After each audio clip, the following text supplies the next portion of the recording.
Les saluda Edgar Serrano desde de la manada de Educación Integral desde Pachuca Hidalgo.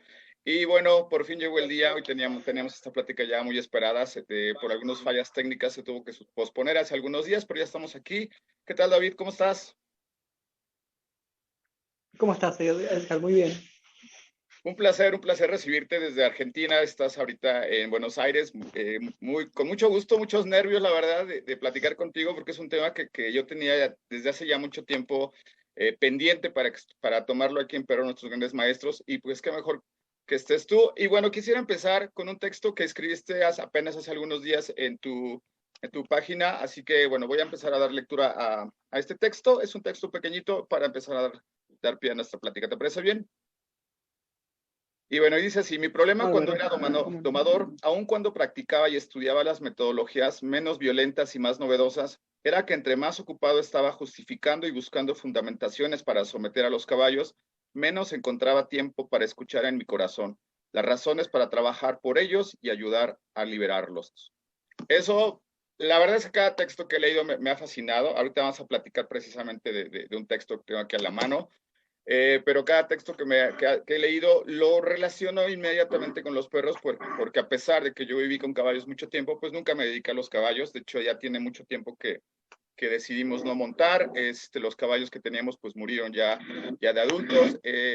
Sin embargo, cada letra, cada palabra que he leído, tanto de tu libro, El silencio de los caballos, que es un poquito de lo que vamos a hablar, y de otros temas igual, obviamente relacionados al caballo y demás, pero tiene mucho que ver con esto que nosotros estamos viviendo hoy en día, este cambio que se está dando, a lo mejor de una manera lenta, pero paulatina, progresiva tal vez también, pero se está dando de una manera contundente en el cambio de la perspectiva que tenemos las personas sobre los animales en general, ¿no? Así que, pues bueno, voy a leer un poquito igual para que la gente conozca. Digo, siempre lo hemos comentado, cada ponente tiene una larga trayectoria para llegar aquí, llegar a este momento, pero simplemente voy a leer algo bastante cortito. Tú eres investigador, escritor, exentrenador, eso está increíble. Eres autor de 2 libros sobre caballos y animalidad, perdón. El silencio de los caballos, 2015, y El susurre de los caballos, en 2017. Así que, David, bienvenido a Perro, nuestros grandes maestros. No sé si quieras platicar algo antes de iniciar con esta plática. Comentarnos algo antes de iniciar con esta plática. Les digo, estoy nervioso, pero estoy feliz. Es parte de lo divertido de estar con Perro, nuestros grandes maestros. Bueno, encantado, ¿no? Encantado de estar y gracias por la presentación. ¿Me escuchan bien, no? Sí. Sí, está perfecto, David. Bueno. Sí, el tema de la animalidad es un tema interesante, ¿no? También, porque caballos y perros comparten con nosotros eso, la animalidad. El tema es hasta dónde nosotros eh, aceptamos esa animalidad en nosotros mismos, ¿no? Y en otros animales. Siempre es el gran tema con lo que hacemos y la convivencia con ellos. Así que me parece que por ahí también vamos a tocar ese tema en algún momento si tenés ganas. Sí, claro, seguro. Como te decía, tiene mucha relación. Y bueno, voy a empezar leyendo estas 2 páginas de este gran libro que, si no lo han leído, es una de mis recomendaciones que yo realmente les sugiero. Está increíble. Y hay 2 grandes párrafos que, a pesar de la poca cantidad de palabras que tienen, nos dicen muchísimo. Y el primero es este: ¿qué harías si de pronto descubrieras que lo que te han dicho sobre los caballos no es de todo cierto? No es del todo cierto. Y el segundo dice así: ¿qué harías si descubrieras que lo que pensabas que era bueno para tu caballo, en realidad no lo es? Quienes se dedican a los perros, quítenle la palabra caballo, pónganle perro. Creo que es una buena manera de empezar a cuestionarnos. ¿No crees así? Y a todo esto, bueno, me gustaría empezar con esto. ¿Cómo es que tú llegas digo, a lo mejor es una pregunta que va a abarcar toda una gran historia, pero es obligada. ¿Cómo es que tú llegas al mundo de los caballos, para empezar, David?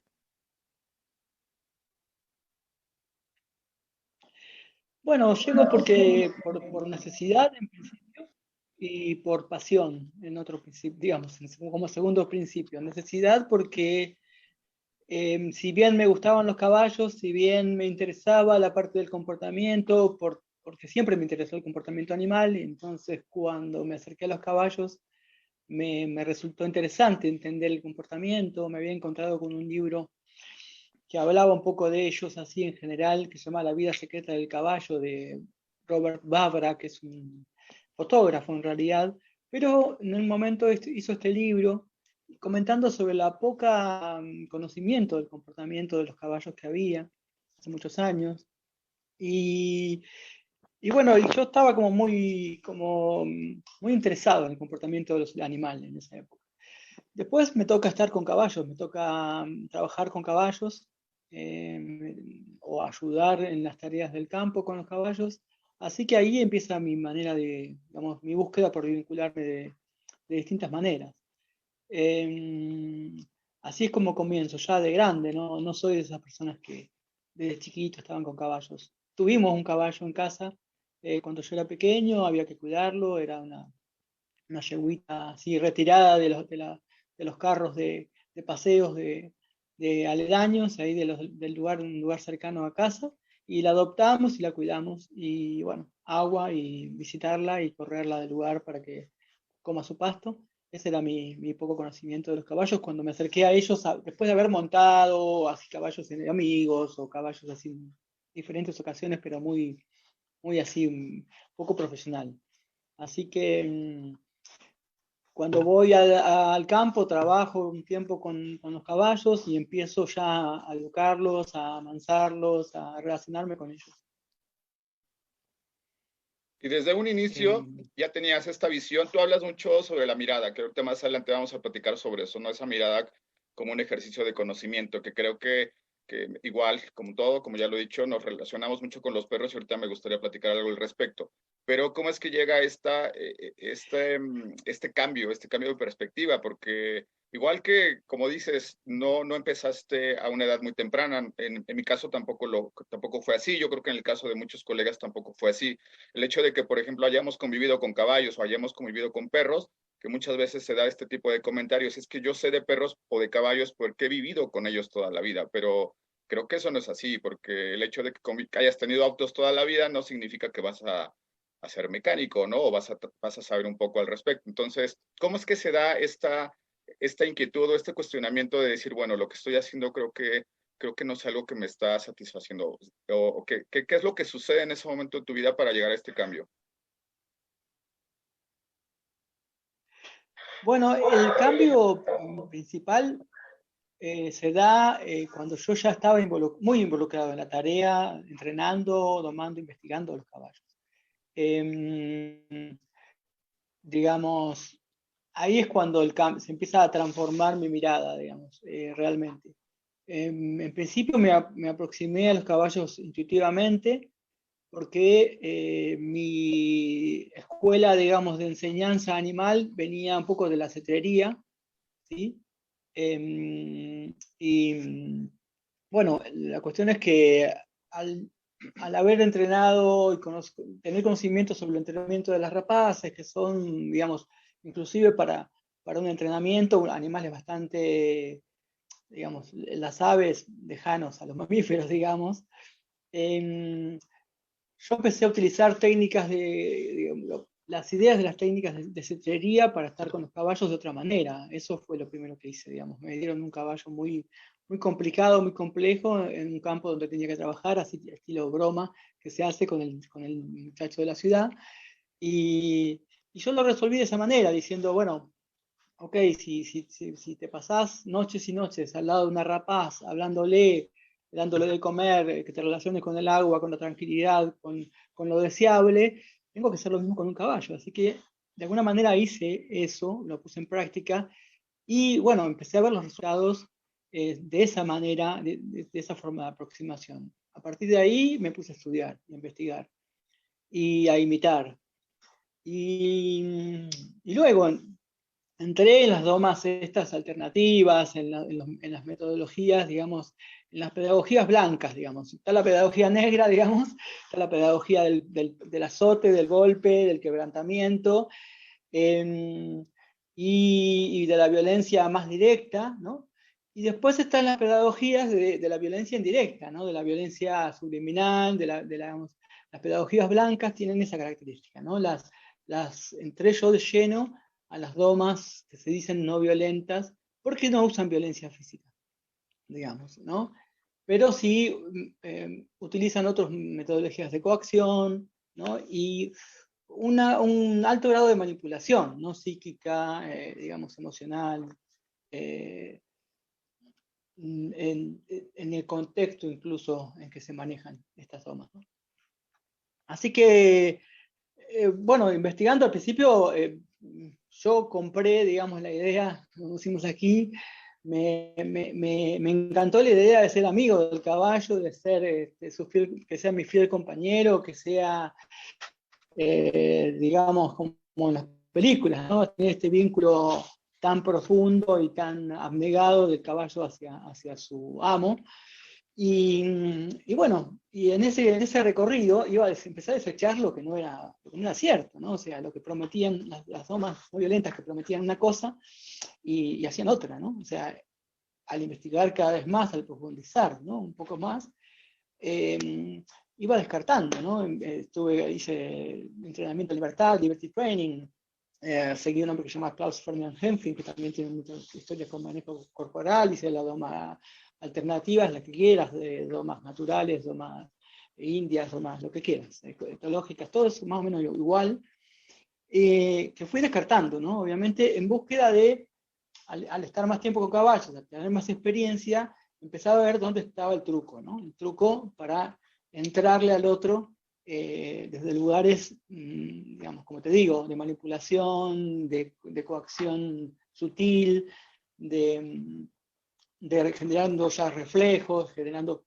Y ese devenir, digamos, ese estar continuamente buscando y haciendo, pero siempre anhelando algo real, algo verdadero, me hacía descartar las metodologías.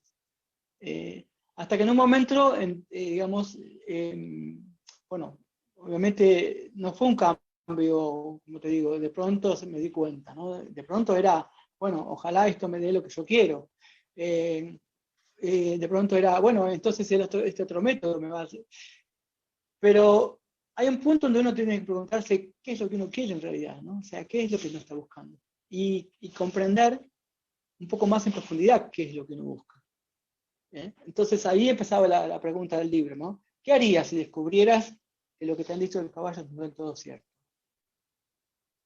¿Vas a seguir o te vas a poner a investigar? Te vas a empezar a preguntar. ¿Qué harías si descubrieras que lo que estás haciendo, digamos, con tu caballo no es bueno para él? Aunque, digamos, esto ponga en juego lo que vos querés hacer con el caballo. O sea, muchas veces la pregunta es, ¿te gustan los caballos o te gustan las actividades que haces con los caballos? Esa es una pregunta clave, ¿no? O sea, ¿qué es lo que te apasiona? A mí me apasionan los caballos, dice la gente. Me apasionan, son hermosos animales. ¿Sí? Bueno, empezás digamos, a integrar un poco más y a la persona le encanta montar, o le encanta hacer ese deporte, o le encanta salir a andar por la montaña con su caballo, ¿no? Entonces el caballo es el que le proporciona eso que le encanta, ¿sí? Del cual puede sacar ese provecho, o bueno, o de alguna manera empezás a estar ahí confrontado con la pregunta, ¿realmente querés al caballo? ¿Realmente te gusta el caballo? Bueno, por ahí va.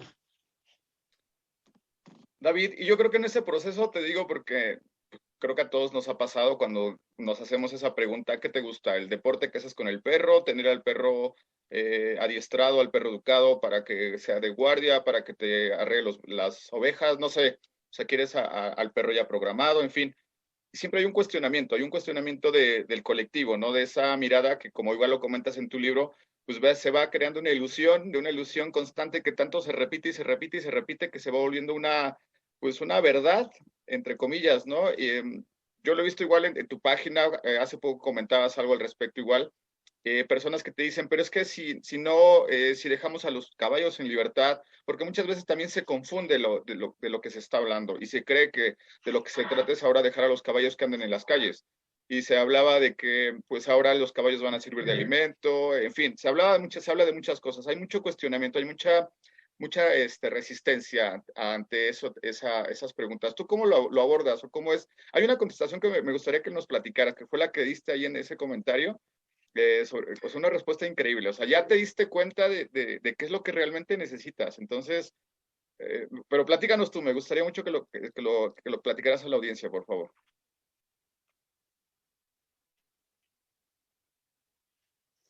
En el comentario, en la respuesta al comentario porque se te cortó un poquito en la transmisión, me estás pidiendo que hable sobre la respuesta que di a ese Sí, comentario, hay ¿no? muchas personas que sí te están cuestionando constantemente y creo que nos pasa a muchas personas, ¿no? Que te cuestionan porque, pues, hablando de esto, de conocer más al caballo, de preguntarte qué realmente es lo que quieres, qué es lo que buscas, pues se cree que por la simple razón de que ya no va a ser usado con un fin en específico, ahora el caballo ya no va a tener un propósito y Sí, entonces el sí. caballo Sí, eso va a sí. desaparecer.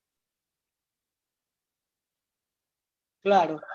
Mira, hay una mirada muy antropocéntrica, ¿no? En todo, siempre con referencia a los animales, en principio, ¿no? Pensar que todos los animales o toda la naturaleza está en función de lo humano es un poco una idea muy antigua, ¿no? O sea, de pronto Dios le dijo al hombre, acá están la naturaleza para ustedes, ponele nombre a los animales, reinar sobre la creación, o sea, esta idea es un poco antigua y pertenece a un movimiento cultural, digamos, que comenzó con la domesticación, ¿no?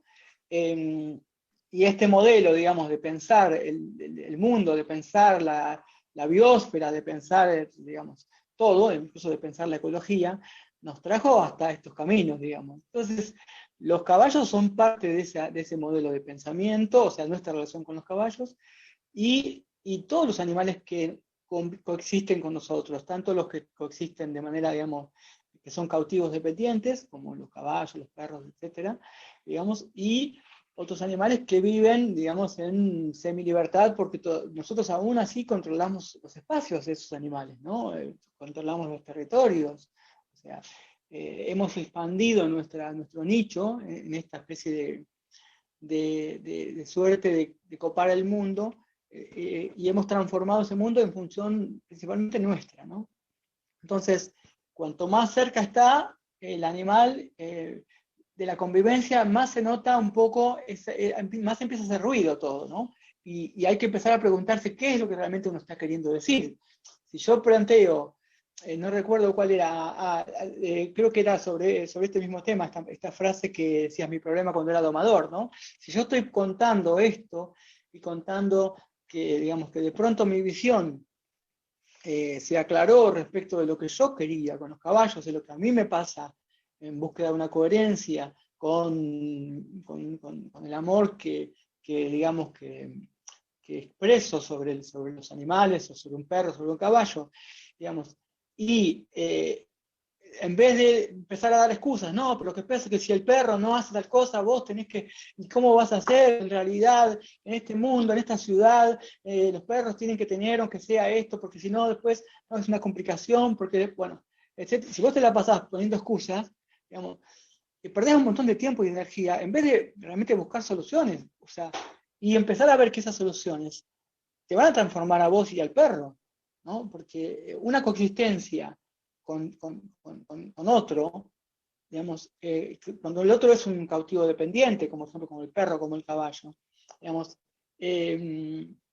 cuando vos empezás a verlo e a interesarte por el otro, empezás a dar un espacio en tu vida, en la vida de ambos, empezás a generar espacios comunes, espacios para ambos, digamos, si no es una especie digamos, de coso ahí que está ahí a tu servicio, digamos, el perro está ahí para que vos pases la mano, ¿no?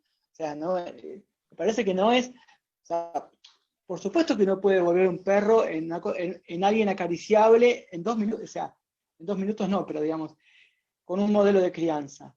Pero también te perdés la oportunidad de ver quién está ahí y de ver qué está pasando con él, ¿no? Si realmente te gustan los perros, si realmente querés a los perros. O sea, es el perro o el caballo en función de tu necesidad de acariciar, de tener una compañía, de tener algo que se parece al amor incondicional, o es otra cosa, ¿no? Es una situación vincular. Ahora, yo esto lo cuento, lo expongo, y la gente dice, no, porque si los caballos anduvieran sueltos por la calle, o si de pronto dejáramos de criar caballos, se hubieran extinguido. ¿Ese es el punto que estamos discutiendo, o estamos discutiendo qué te va a pasar a vos cuando te des cuenta de que lo que le haces a tu perro le hace mal? ¿Qué te va a pasar a vos cuando te des cuenta de que el respeto implica tener en cuenta al otro en muchas más dimensiones que en la comida, el agua o sacarlo a hacer pis? ¿No? O sea, ¿y qué te moviliza eso para vos empezar a hacer otros, ya que estamos hablando de perros grandes maestros? ¿No? O sea, cómo esa coexistencia, si la mirás desde otro enfoque, empieza a transformar a vos junto con tu vida y junto con la vida del animal que te acompaña. En este caso, ustedes, nosotros estamos acompañados también por perros, pero mucha gente también por caballos. Cambia un poco la complejidad, pero son ambas complejas, situaciones muy complejas, digamos, la coexistencia con los animales. En ámbitos, digamos, donde la animalidad, de alguna manera, es una expresión de algo malo, ¿no? La propia animalidad nuestra es una expresión de no seas bestia, no seas animal, no seas lo que sea, burro, ¿ok? Todas esas expresiones revelan un enfoque de la animalidad, ¿sí? Que tiene razones culturales, nada más. O sea, no es que sea real, no es que el animal es una cosa degradada, los animales como seres amorales, o seres sin sentimientos, o seres sin sentido de, digamos, más que, no sé, sin sentido de lo correcto. Ya se está cayendo, ¿no? Sabemos que perros, algunas especies de pájaros que se han hecho, digamos, hemos indagado en la mente animal, como para saber que tiene mucho sentido de lo que es justo y lo que es injusto, por ejemplo, ¿no? Entonces, digamos, ahí está este estudio de Franz de Waal con los monos capuchinos, ¿no? Que no sé si lo conocen, que le ofrecen una tarea y les dan un premio distinto y bueno, y el mono se revela, ¿no? Yo quiero lo que el otro recibe por la misma tarea. Entonces, hay un sentido de lo que es justo dentro de... Y no estamos hablando solo de primates, el experimento se hizo con otros animales. Ahora, como dice el mismo de Waal, ¿somos tan inteligentes para saber cuán inteligentes son los animales? ¿O es importante que los animales sean inteligentes? ¿O sean comparativamente inteligentes como nosotros? ¿Sí? De pronto yo tuve un examen de IQ, de intelectualidad, cuando era pequeño y yo era fronterizo. Obviamente no lo soy, tenía un desarrollo alto de una inteligencia emocional, una inteligencia espacial, un tipo que se tiraba de rama en rama en los árboles como si fuera Tarzán, ¿no? O sea, tenía un montón de inteligencias que no era la intelectualidad en ese momento, porque no me interesó la intelectualidad hasta que, no sé, hasta los 14, que me empecé a tragar los libros como si fueran palomitas de maíz, o sea, entonces, digamos, pero esos son cosas del camino del desarrollo de cada uno, pero claro, en la escuela estaban tan interesados en medir el IQ porque consideraban que el IQ era lo que te daba la posibilidad de conocer, cuando en realidad no es eso, ¿no? Entonces vos tenés, digamos, porque si un ser humano sin todo el desarrollo, digamos, de todas las inteligencias, digamos, son esas personas que están, ¿no?, semi adaptadas a una sola tarea, o que repiten cosas como, entonces, digamos, vos puedes ser astrofísico, pero no te sabés lidiar con tus emociones y con tu pareja y con tus hijos, y bueno, ¿no? Allá vas por la vida. Entonces, digamos, empezar a ver esta posibilidad de que haya otras inteligencias, ¿no?, más que el intelecto, nos permite empezar a captar un poco más qué pasa con el otro y con su mente, si es que fuera importante, ¿no? También, si es que fuera importante para nosotros querer saber sobre la mente de un perro o la mente de un caballo, o las capacidades intelectuales o las capacidades cognitivas, ¿no?, que para englobar todo. Entonces, hoy estamos como en un gran movimiento de comprensión que todavía quiere adaptar todo eso a los mismos parámetros de éxito y de y de como el mismo esquema del universo, ¿me entendés? Como el mismo esquema de lo que estamos haciendo acá con los animales, de alguna manera, en la naturaleza. Lo que quiero decir es, de pronto se empieza a descubrir un montón de cosas sobre la mente animal para poder usarla para el entrenamiento de siempre, ¿no? O sea, ¿se entiende? O sea, ¿cómo hago para que con todo esto que sé de entrenamiento, digamos, de cognición y de comportamiento, etcétera, etcétera, el perro levante la patita? ¿Entendés? Entonces, digamos, o me haga caso, ¿sí? Entonces, digamos, está toda esta vertiente de me tiene que obedecer, tiene que hacer caso, es lo mejor para él, ¿no? Toda esta vertiente educativista, o sea, que brega, digamos, que intenta desanimalizar. ¿Por qué? Porque la educación siempre en nuestra cultura tuvo que ver con civilizar al otro, con desanimalizar al niño. Estoy mezclando todo, pero digamos, digamos, para que veas el contexto desde el cual nosotros pensamos la educación de un perro o la educación de un niño. La pensamos como una desanimalización. Y esta desanimalización, ¿sí? Implica, digamos, digamos una situación, digamos, de condena al otro, de pérdida de todo un montón de capacidades instintivas, cognitivas y emocionales, por la misma búsqueda, digamos, y por la misma implicancia que las metodologías de desanimalización tienen. ¿Sí? Digamos, pensar que el chico un niño tiene que ser enseñado para aprender, es una locura. Cualquier ser, digamos, la capacidad de la vida y la capacidad del aprendizaje son cosas innatas, o sea, nadie necesita que le enseñen para aprender, ¿no? Pero bueno, hay toda una corriente en donde si digamos, el chico no aprende de esa manera, no aprende, ¿no? Entonces, digamos, ahora están descubriendo que jugar es digamos, el mejor momento para aprender, o es la mejor manera de aprender, ¿sí? Entonces, se están revalorizando ciertas cosas, y lo mismo con los perros, ¿no? Lo mismo con los perros. Entonces, lo mismo con los animales. Digo, comparo al niño con el perro, porque son seres que conviven en la familia humana, digamos, que coexisten con la familia humana, ¿no? Tanto el perro como el cachorro de humano. Entonces, y que son altamente sensibles a lo emocional, ¿sí? Digamos, la aprobación emocional para un perro es importantísima, ¿sí? Y para el niño también. Entonces vos podés convertir a un niño en un psicópata porque emocionalmente lo estuviste, digamos, reventando digamos, ¿entendés? Reventando desde pequeño, lo estuviste torturando, entonces claro, lo podés convertir en un psicópata.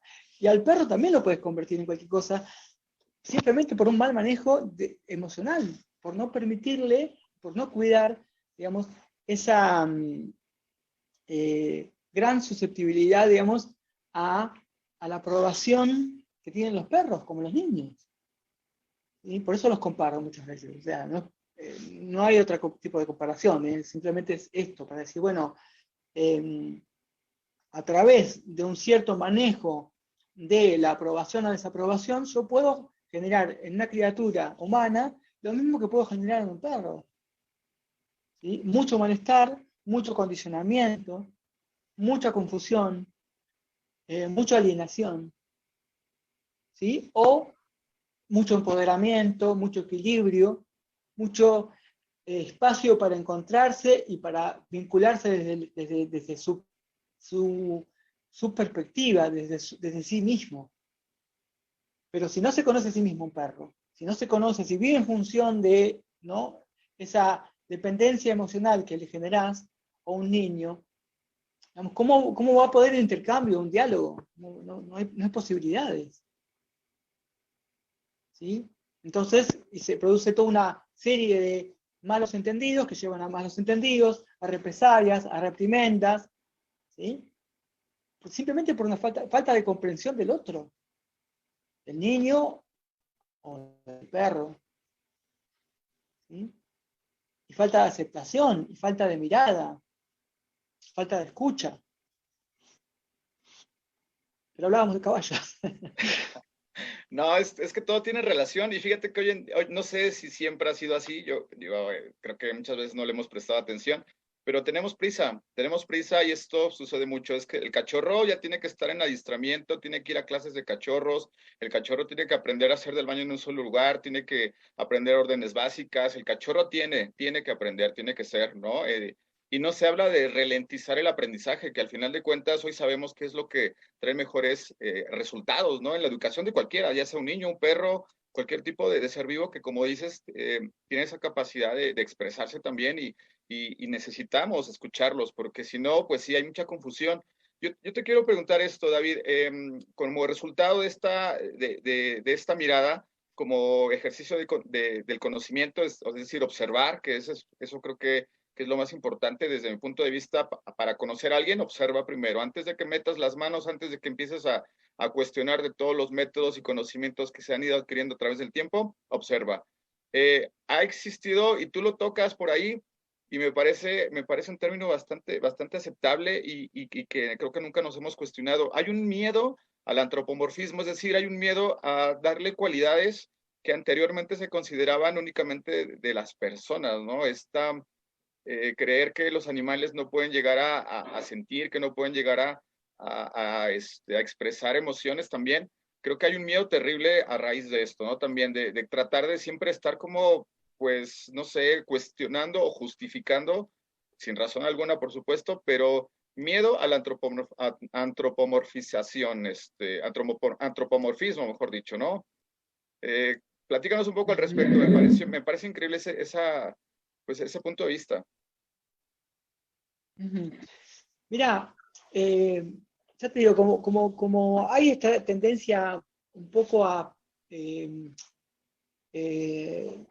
¿cómo sería?, a interpelar, digamos, desde la ciencia, con una ya carga, digamos, que veníamos, ¿no? Esto de que la ciencia tiene que ser objetiva, que bueno, obviamente nunca lo va a ser, esto de que la ciencia tiene que mostrar alguna cosa, pero sin embargo una ciencia que viene muy pautada por este tema que te digo de lo civilizatorio, de la negación, digamos, de todo lo que no sea lo humano como estándar y como, ¿no?, como la medida de todo. Entonces, digamos, por un lado aparece todo este movimiento de dentro incluso de la etología, de usar los animales como un patrón de comprensión de lo humano, y por otro lado, usar lo humano como un patrón de medida, ¿no?, de lo humano para poner lo animal en otro nivel, ¿no?, en un nivel inferior, digamos, de alguna manera, ¿no?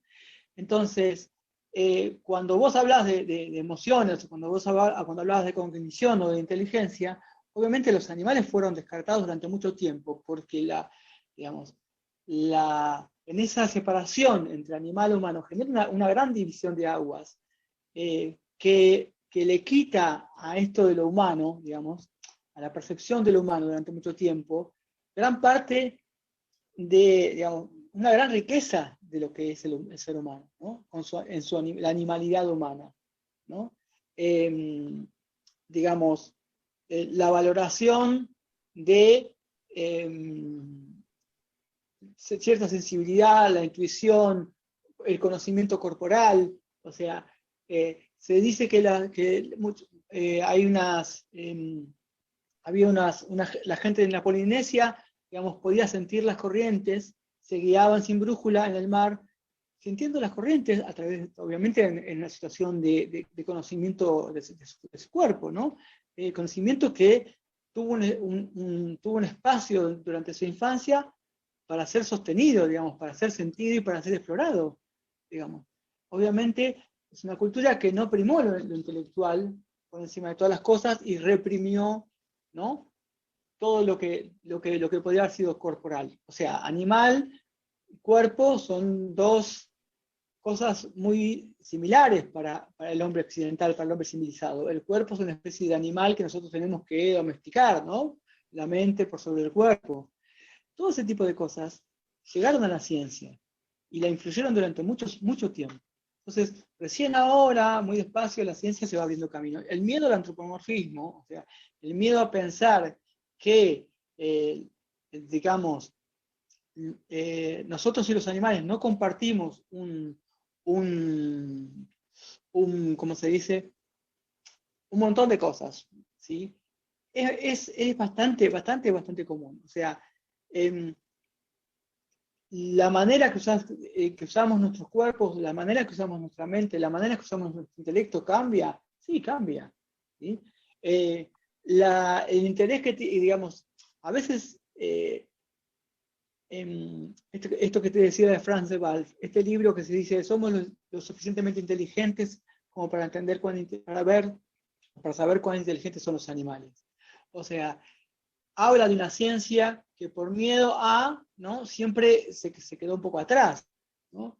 Y también estamos hablando de, muchas veces, de confundir la capacidad de, digamos, de conocer del otro, ¿no? De un animal no humano, con la capacidad nuestra de poder medir ese conocer, y de poder entenderlo, de poder comprender ese conocer, ¿sí? No sé si se entiende. O sea, entonces, lo mismo pasa con los sentimientos, o lo mismo pasa con la percepción, digamos, de las sensaciones corporales, ¿sí? Nosotros estamos hoy redescubriendo muchas de las capacidades humanas que nuestra civilización, digamos, dejó de lado y no le interesaron seguir cultivando o manteniendo, que tienen que ver con lo corporal, ¿no? y con gran parte de la animalidad, la intuición, ¿sí? La experiencia, ¿sí? La experiencia física, digamos, a nivel, digamos, todo lo que el cuerpo nos puede enseñar. Qué sé yo, estamos tan atiborrados, ¿no? De cosas externas y químicas y cosas, mensajes externos, que muchas veces, en muchos de los casos, hemos perdido la capacidad de que el cuerpo nos diga.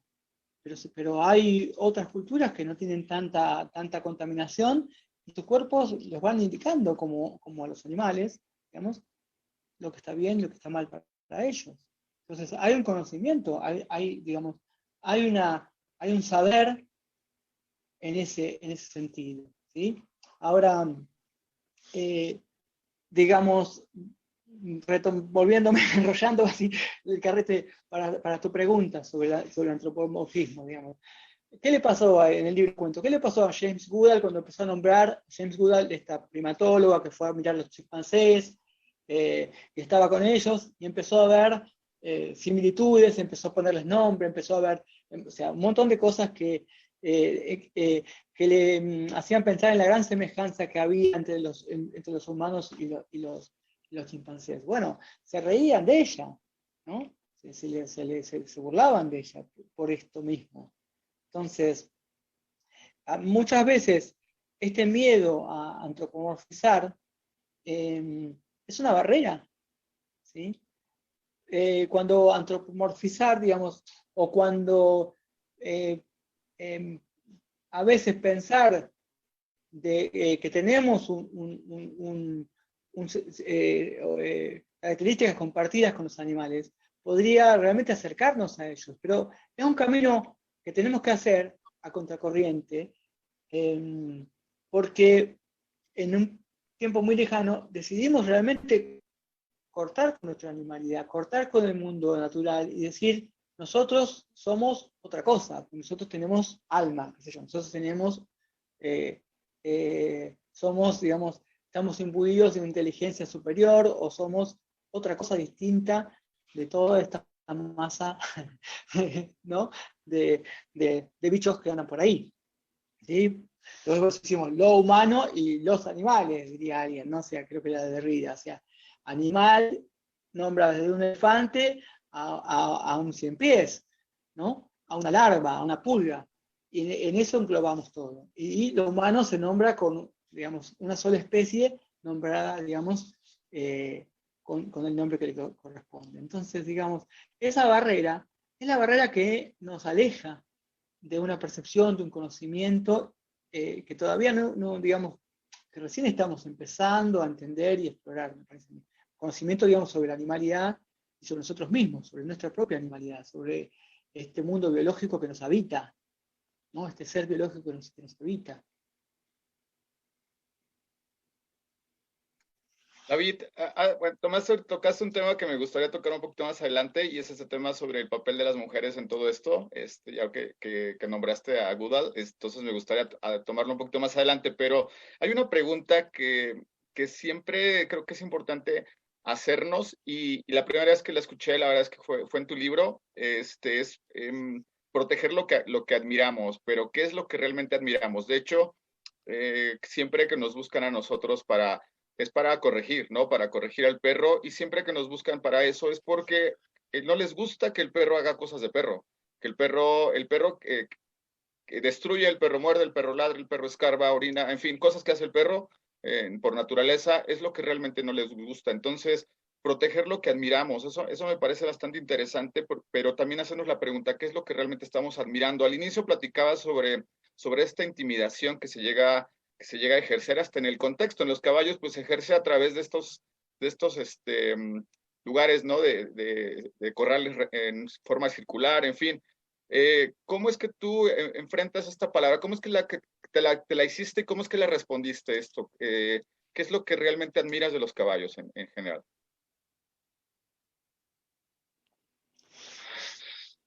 Mira, en esta búsqueda de relación, de una relación de amistad con el caballo, una relación así de estas de las películas, que el problema que tienen este tipo de cosas, como las películas, es que claro, te muestran una relación, digamos, hollywoodense con un perro, y después no te dicen eso, ¿no? Que ladra, que ensucia, que rompe cosas, o sea, o si lo dicen de una manera en que es divertido en una parte de la película y después está todo bien y todo se arregla, digamos.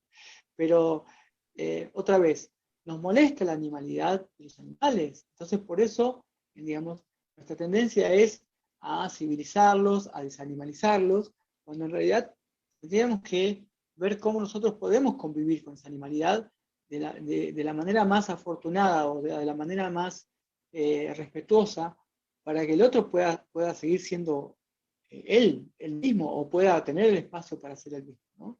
O sea, por eso está bueno, ¿qué es lo que yo admiro de los perros? ¿O qué me gusta de los perros? ¿O quiero proteger a este ser que quiero, que admiro y que tanta, digamos, emociones y tanta cuidados, digamos, le deparo y tengo interés en seguirle deparando, digamos, ¿por qué tengo un perro? ¿Por qué tengo un caballo? A mí lo que me pasó es que en búsqueda, digamos, de esa metodología de entrenamiento o de educación de caballos, empecé a encontrar un montón de cosas ¿no? Relacionadas al hacer con los caballos, al uso, digamos, a su manejo, etcétera, etcétera, que eran dañinas para los caballos. Y yo decía, ¿cómo puede ser que no me haya dado cuenta de esto? ¿No? ¿Cómo puede ser que nunca haya pensado que un pedazo de metal sobre una mucosa, digamos, tiene que hacer algún tipo de efecto? ¿Y para qué sería ese efecto? ¿No? O sea, ¿qué pasa cuando vos pones un pedazo de hierro sobre la boca de alguien? Digamos, lo primero que te pasa es que no puedes mover la lengua para tragar la saliva, ¿no? Entonces vas a empezar a babear. Y, digamos, la baba es consecuencia de que vos no podés tragarte la saliva que está llegando a tu boca, ¿no? Entonces, ¿qué pasa cuando vos intentás mover la boca para poder acomodarla, para poder respirar correctamente? Y bueno, empezás a hacer espuma.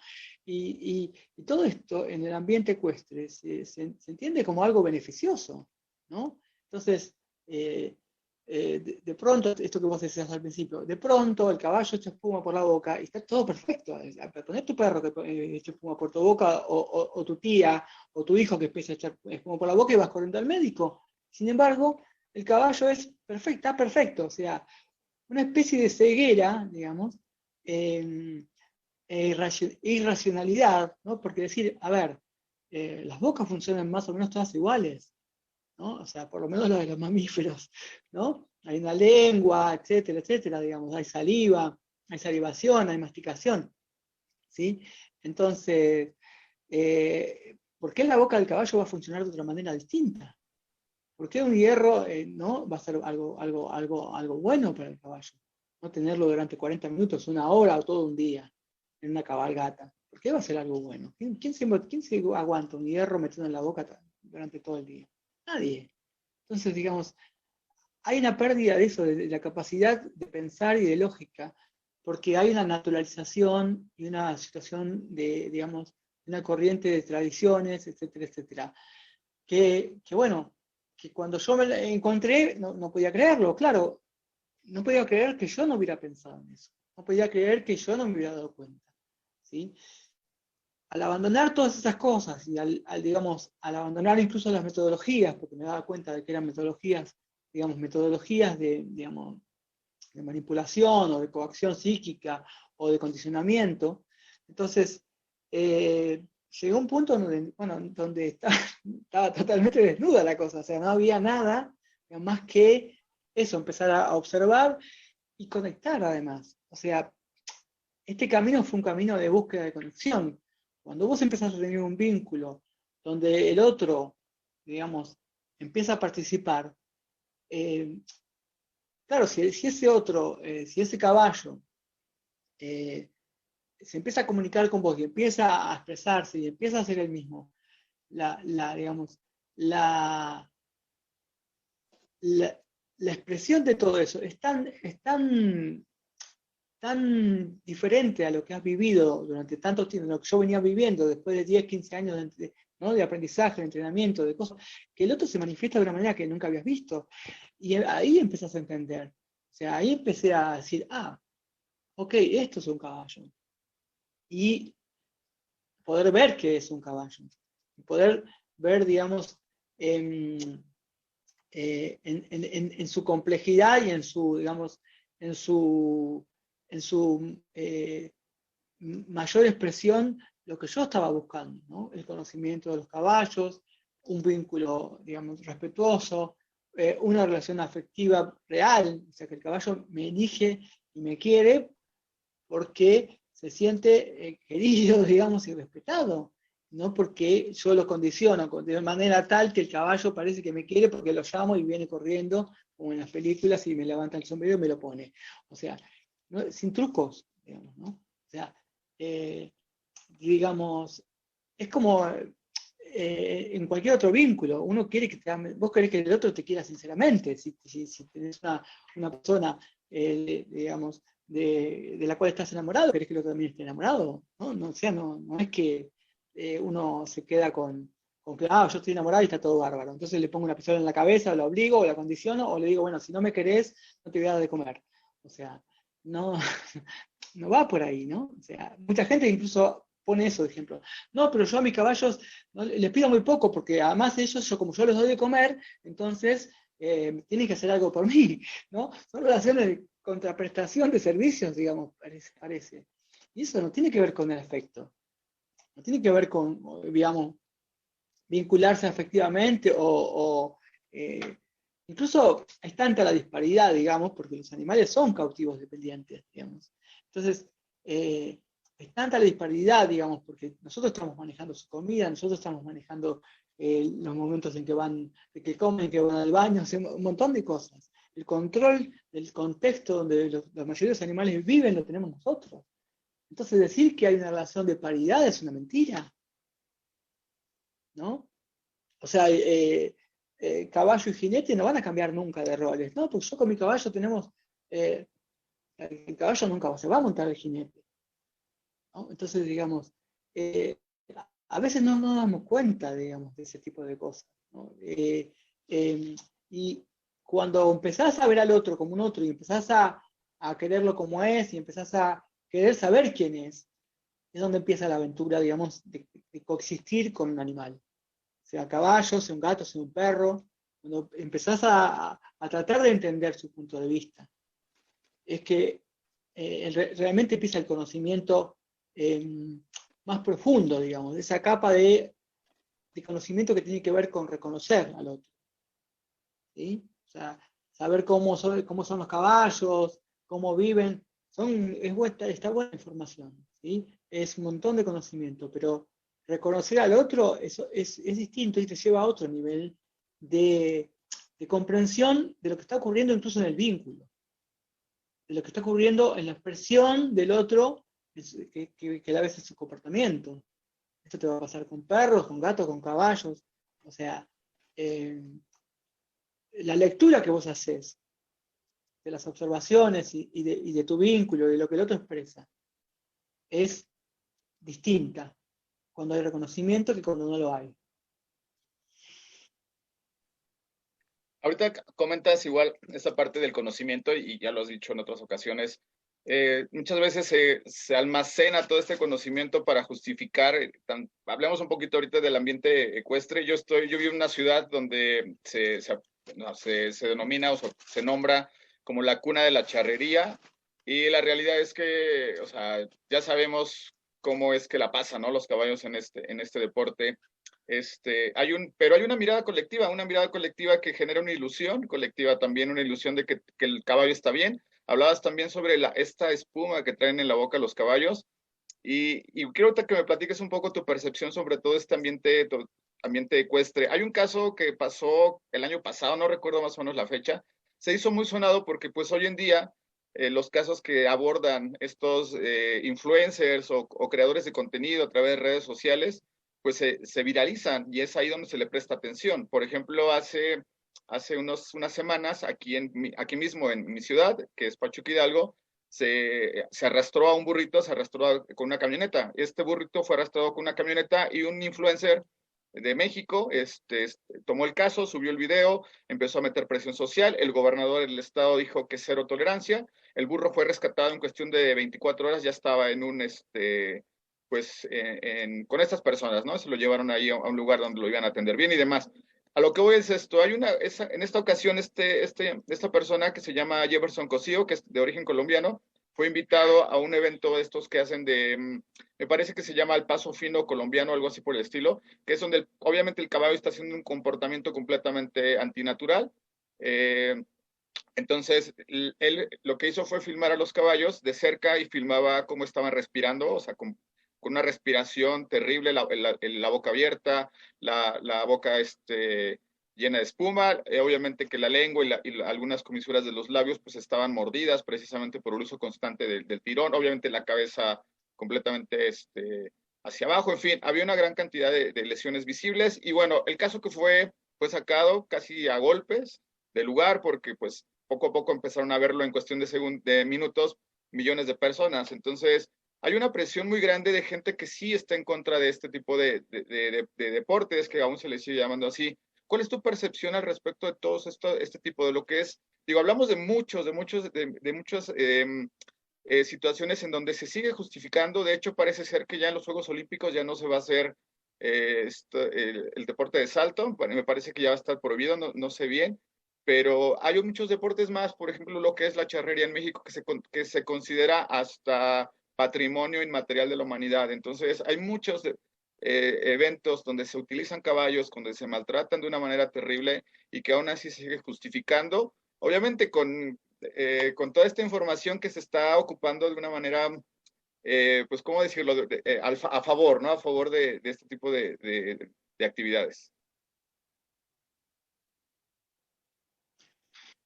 Sí, bueno, cuando uno empieza a entender cómo funciona el ABC, digamos, de la anatomía y la fisiología de los caballos, por ejemplo, empieza a entender, digamos, el gran daño que produce al caballo el uso humano, ¿no?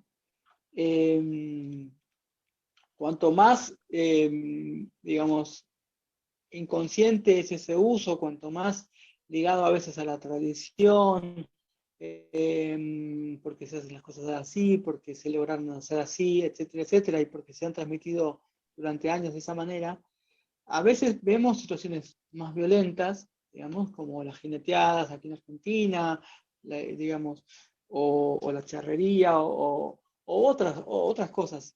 El polo es un deporte muy expandido, es un deporte muy violento, con tanta conciencia que los caballos, digamos, se lastiman tanto que los periodos de